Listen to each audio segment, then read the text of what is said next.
오늘 책 이야기를 한번 해볼 텐데요. AI가 워낙 화두고 많은 그 기술과 관련된 그런 책들이 쏟아져 나오고 있는데, 저는 좀 AI지만 다른 관점의 이야기를 좀 해보고 싶었습니다.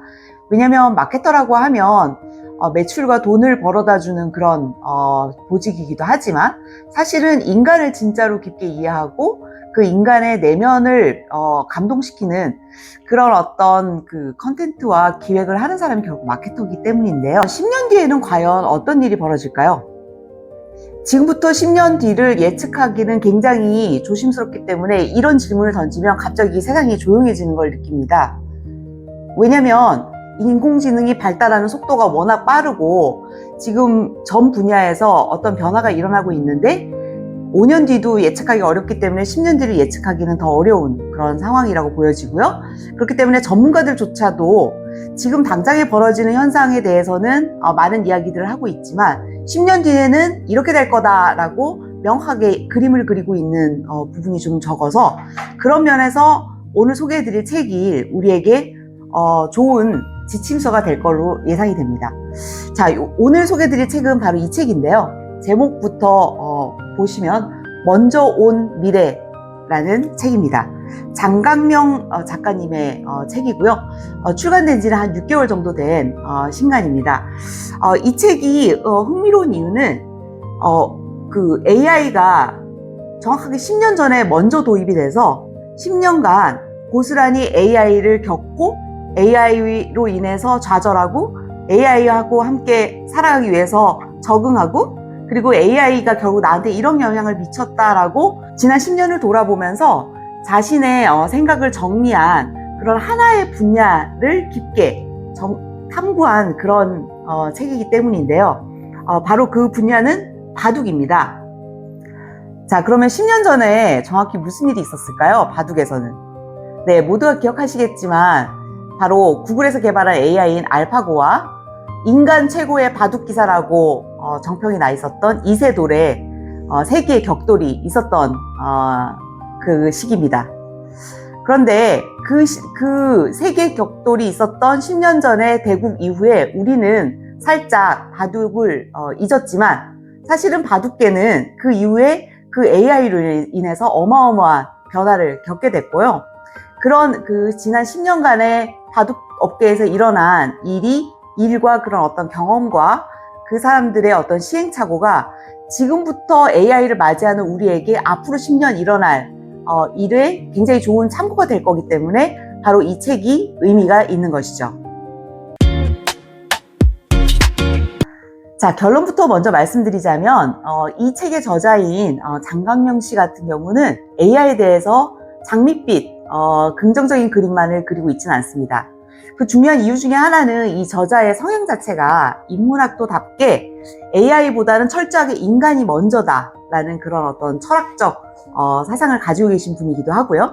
그리고 여러분도 아시겠지만 그 AI 이후에, 알파고 이후에 바둑 업계 같은 경우에 AI 이전의 기간과 비교했을 때 분명히 AI 이후 조금 더 침체기를 맞은 것이 사실이기 때문이죠.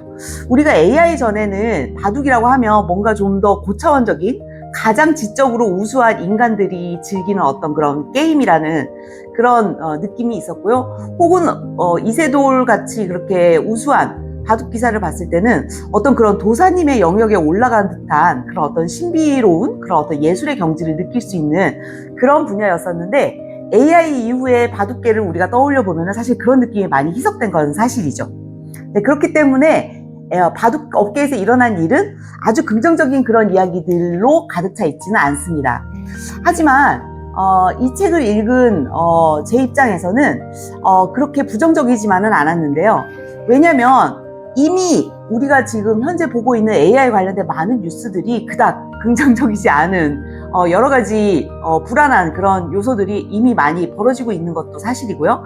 그럼에도 불구하고 앞으로 10년, 20년 우리의 인생을 펼쳐봤을 때 앞으로 10년이 좀 더 구체적으로 와닿게 해준 그런 책이기 때문에 앞으로 내가 AI하고 살아가야 될 미래에서 나는 어떤 고민을 하게 될 것이고, AI를 어떻게 바라봐야 되고, AI와 함께 잘 살아가기 위해서 나는 어떤 부분에 고민을 해봐야 될지 이런 중요한 문제들에 대해서 실제로 지난 10년을 겪은 많은 사람들의 생생한 경험담이 좋은 힌트가 되어주기 때문에 우리가 이 책을 좀 더 교훈 삼아 볼 필요가 있을 것 같습니다.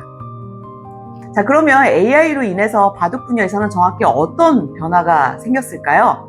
크게 3가지 큰 변화가 생겼는데 이것은 곧 제가 일하고 있는 분야, 여러분이 일하고 있는 분야에도 비슷하게 적용되는 핵심 변화이기 때문에 키워드로 3가지 정리해 보도록 하겠습니다.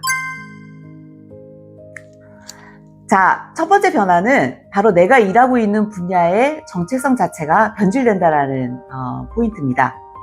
자, 책에 소개된 바둑 같은 경우에 AI 이전의 바둑 분야를 뭐라고 생각을 하는지, 혹은 바둑 분야에서 일하고 있는, 인생을 바쳐서 일하고 있는 그 사람들한테 본인이 일하는 분야인 바둑은 한마디로 말해서 뭐라고 생각하는지라고 했을 때는 예술에 가까운 예술 분야인 것처럼 이제 많은 사람들이 이야기를 했다는 거예요. 그래서 예를 들면 여기서 이제 기풍이라는 단어가 많이 나오는데 그게 뭐냐면 이제 바둑 기사들이 자기만이 가지고 있는 고유한 어떤 바둑을 두는 스타일이라고 해요. 근데 그런 어떤 기풍이 굉장히 이제 멋져 보여서, 어떤 바둑 기사의 기풍이 멋져 보여서 나도 따라하고 싶어서 뭐 열심히 하고 있다, 이런 어떤 그런 부분이라든지, 혹은 바둑 자체가 결국 나중에 누군가 이기고 누군가 지는 게임이긴 하지만 그 과정에서 내가 어떻게 싸웠고 어떤 전략을 썼고, 초반에 내가 바둑을 어떻게 뒀고 중간에 내가 어떻게 뒀고 그 다음에 후반전에 어떻게 뒀는지, 이런 과정 자체가 어떤 하나의 그 인생을 건 파노라마처럼 그렇게 이제 묘사되는 그런 부분이 굉장히 멋지다라고 생각을 했다든지, 아니면 이제 그 바둑 기사 분들이 가지고 있는 바둑에 대한 어떤 깊이 있는 철학, 이런 부분들이 굉장히 멋져 보여서 바둑을 하게 됐다든지, 이런 여러 가지 이야기들을 종합해서 예술에 가까운 그런 분야로 바둑업계 사람들이 자신의 분야를 바라봤다라고 하면, AI 이후에 이 바둑 분야의 정체성 자체가 굉장히 결국 이기고 지고 하는 그런 조금 다소 차가운 그런 차갑지만 명확한 그런 게임에 가까운, 그래서 스포츠에 가까운 그런 정체성으로 바뀌었다라고 많은 분들이 이야기를 하고 있습니다.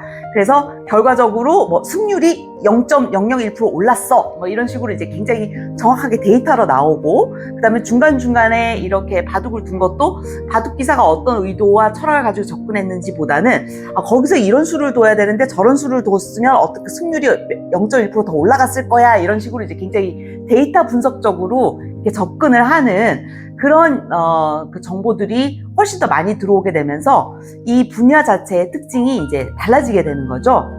그래서 한 예로 바둑이 아름다운 예술이었기 때문에 좋아했지만 내가 아는 바둑은 더 이상 예술이 아니고 이제 단순히 게임이 됐다라는 그런 인터뷰 멘트를 남기면서 영영 바둑계를 떠난 이세돌의 일화가 많이 여운을 주는 그런 사례이기도 합니다.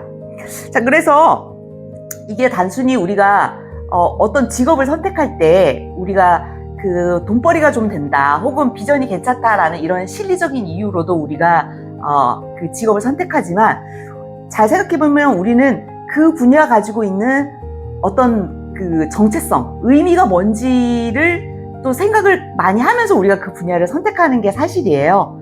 그런데 어떤 분야든 간에 AI가 들어오게 되면은 AI 이전에 내가 생각했던 어떤 그 분야의 정체성이 AI를 기점으로 해서 AI 이후에 분명히 다른 성격이 되는 그런 정체성 자체의 변질이 된다라는 것 자체를 우리가 염두에 둘 필요가 있다는 게 여기서 중요한 시사점이라고 할 수 있습니다.